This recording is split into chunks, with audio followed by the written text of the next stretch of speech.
what did Foreman mean to you, just personally, just real quick?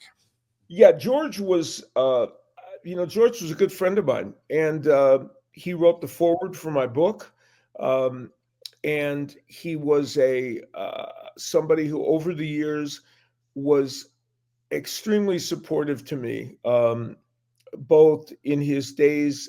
I'm somebody, I don't get to be pals with boxers when they're fighting. That's a conscious choice.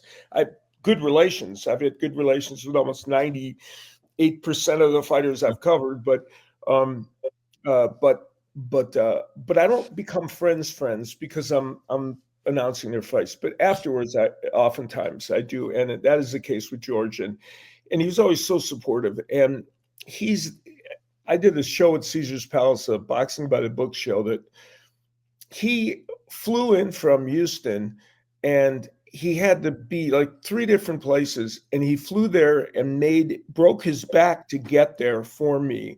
And we were at the Caesar's Palace Race and Sports Book, and we used to have this risers that were built.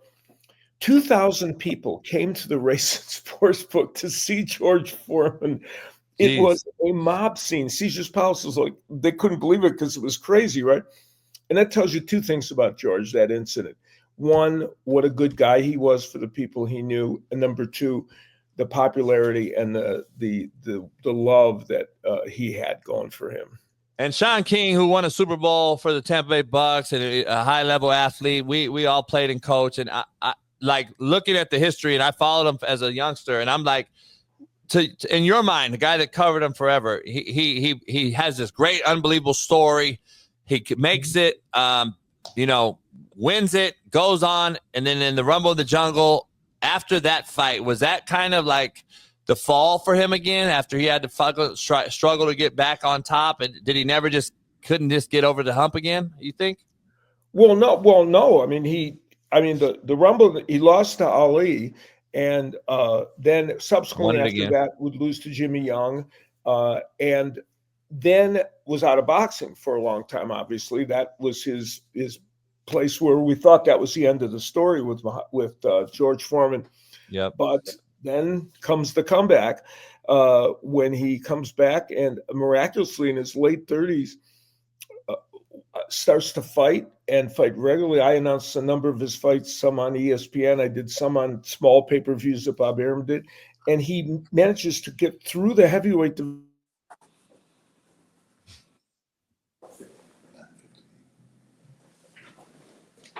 We lose him? Guy is for real, even at this age. And he was already about 40 years old. Finally, in his early 40s, gets yet another chance against Michael Moore, wins the title in a fight he's losing every round, and redeems himself and becomes, heavyweight champion of the world. So that Zaire fight with its disappointment and even the Young loss kind of, it gets pushed to the side because of the remarkable comeback that he makes. And he lost to Young, in 77? Probably in that area, yeah. Shaun's got some questions. From an event standpoint, Ali, Don King, George Foreman, all iconic people in the sports. Where would you rank Rumble in the Jungle? Like, if we included all the sports and the iconic events that we've witnessed, I mean, we're talking Zaire, Africa, 60,000 people yelling, Ali, Boombaye, Ali. Like, where would that event rank in the pantheon of sports events? Well, Ali obviously participated in several of events that would be on that par. There was Zaire. There was the Joe Frazier fight at Madison Square Garden, the first one, which was considered the fight of the century. And then there was a Frazier fight in the Philippines, which also had its own. So there were 3 of that era that were pretty extraordinary. And the Rumble in the Jungle certainly ranks right up there with all of them. And I would go back to Jack Johnson and Jim Jeffries, if we're talking boxing events. And so it's right up there with all of them because it was an extraordinary event. Nobody really expected Ali to win that fight. I mean, for the most part, everybody thought Ali was going to lose. And then when he came out and started to do his rope-a-dope, everybody was sure that he was going to lose. And then, of course, he turned the tables on George Foreman. One thing that I've never been able to grasp, because I'm 47, so I wasn't actually alive, or old enough to really understand like that era of boxing. Kobe Bryant, I felt like became more beloved after he retired from boxing. Yeah. Talk me through how the public Basketball felt about George Foreman while he was still boxing. We know they love the Pastor George, the George Foreman grill, George. How was he viewed while he was still fighting? That's a really, really interesting question. In his first incarnation, he was this, he was never, I don't think, even though he had that, they always have pictures of him with the scowl and he's a big guy and he's knocking everybody out. George Foreman was never, I wasn't covering him at the time, but even from everything I know, he wasn't a mean man, he wasn't like Sonny Liston was a kind of, he knew Sonny Liston really well. And he was, he kind of patted himself a little bit after him, but the public didn't dislike George Foreman because he was a big, rough guy. But Foreman was looked at that way as this, he's a monster, in the ring. And people, thought he was something and they liked him. And they were almost kind of looking forward to a George Foreman reign as champion because of the power and the excitement. But nobody really knew George Foreman at that point. And George Foreman at that point was still a funny man, like he was later. It was done in private. It wasn't done in public. And so he was the public liked George Foreman. But then he became a little bit of a punchline. He had a fight where he fought 5 guys one day. It was to prove himself after the Ali thing, and I think there might have been even after a Young fight, where there were 5 guys, he fought them all. It was kind of a joke. So he became a little bit of a punchline right at the end of his boxing career when he retired. But then people were aware of what, that he kind of, they knew he was a religious guy, and his, the nature of who he was, and then he changed all that when he came back. Al, I got to ask you, one of the best fights I ever saw, I was a youngster, it is the Hagler-Hearns fight. I think you covered it with Al Michaels. I think that was at Caesars as well. Is that pound for pound the best fight you ever covered? Yeah, it's that and one other one, which you may remember, Jose Luis Castillo and Diego Corrales. It was a lightweight fight that went 9.5 rounds, lightweight championship fight. And I always say that fight was Hagler-Hearns times 3 because it went 9 more, it was 6.5 more rounds. Damn.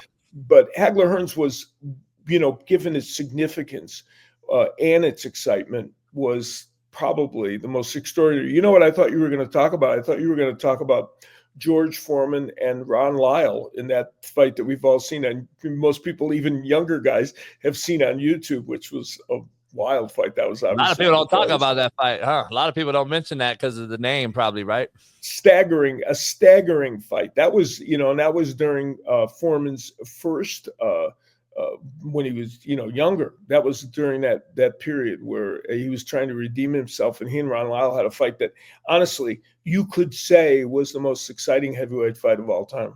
And Shaun, it was my bad, Shaun. One thing, Al, the biggest, I guess, discrepancy now, covering those fights to the fighting now, when guys aren't really fighting like they did back in the day. They'd fight 3 fights in a year, right? Minimum. Nowadays, you're making a year off in between fights. What's the biggest difference in your opinion, today's fighting versus yesteryear? Well, part of it is that fighters will fight twice a year now, sometimes only once, if depending on the situation. They're going to fight 2 times. Some fighters, three is considered active, which is strange. Right. But that's one of the differences, obviously, and that makes it hard sometimes for fighters, I think, to build fan bases and for it to continue. But one of the misnomers is fighters are still, and especially in the last couple of years, fighters are taking on tough fights and making great fights. It's just that there are fewer of them for each fighter. In other words, I could go and look at the boxing schedule from January of this year to July, and I could pick out a dozen terrific fights, or more, but they won't be with the same fighter that maybe if he fought in February, he or she would fought in February, they would be back in September. So that is certainly a different dynamic. And I believe it's an issue for the sport. Well-recognized fighters in the past sometimes fought way too much. It's a sport that takes a toll on you. But somewhere in between is probably the right number. Well, Al, when I found out you were on, I got excited. I grew up with Winky Wright and Antonio Tarver. I went to high school with Left Hook. Oh, Jeff I love Lacey. Antonio. Right? So, I'm a boxing fan. I got a couple questions. My first one being this. If you count post-Klitschko brothers as an era, this new era of heavyweights, out of Tyson Fury, Deontay Wilder, Anthony Joshua, Usyk, pick whichever one you want in their prime, how would they fare during the Foreman, Ali era of heavyweights, and why? Yeah, that's an interesting question. During that era, there was Foreman, Ali, Frazier. Underneath them, there were the guys like Lyle, Ernie Shavers, Kenny Norton, who was a terrific fighter, he went into the Larry Holmes era too, but just for a little bit, because that was toward the end of his career. So the Furies and and Usyk and Anthony Joshua, they would have been certainly forces at that time in the sense that they would have been there as contenders. They would have had a couple of them have physical advantages because they would be a lot bigger than some of the heavyweights that we're talking about. Fury and Joshua, much bigger. Wilder taller but not stockier. Usyk is to me one of the most interesting because his weight and his size fits more appropriately, I think, with the heavyweights at that time. George was pretty big, and I think he would have been tricky for any heavyweight during that time. And would they have won championships? Would they have dominated against those men? Probably not. But there would have been fights that would have been competitive, and they would have had their moments for sure. I wrote a story about this heavyweight era. This heavyweight era has been very fun and very exciting. It doesn't mean these fighters are the greatest and could beat all the top heavyweights before. It just means they're good and they've had a lot of good fights against each other. So I think it would have been a mixed bag had they, for instance, Kenny Norton was a really good fighter, terrific fighter, had trouble with big punchers. So let's say Deontay Wilder. Deontay Wilder would have been dangerous to Kenny Norton, but only for 5 rounds, because after those 5 rounds were done, Kenny Norton would have gone in and eaten him up. Yeah, them skinny legs. Inside.